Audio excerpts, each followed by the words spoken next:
I got out our rain stuff, called Annie.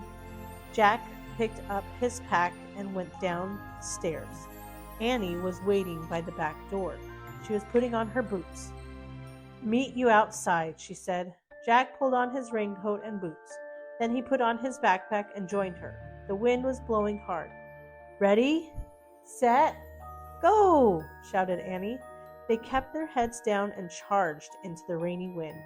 Soon they were in the Frog Creek woods.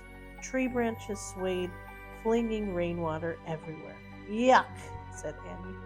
They splashed through puddles until they came to the tallest oak tree in the woods.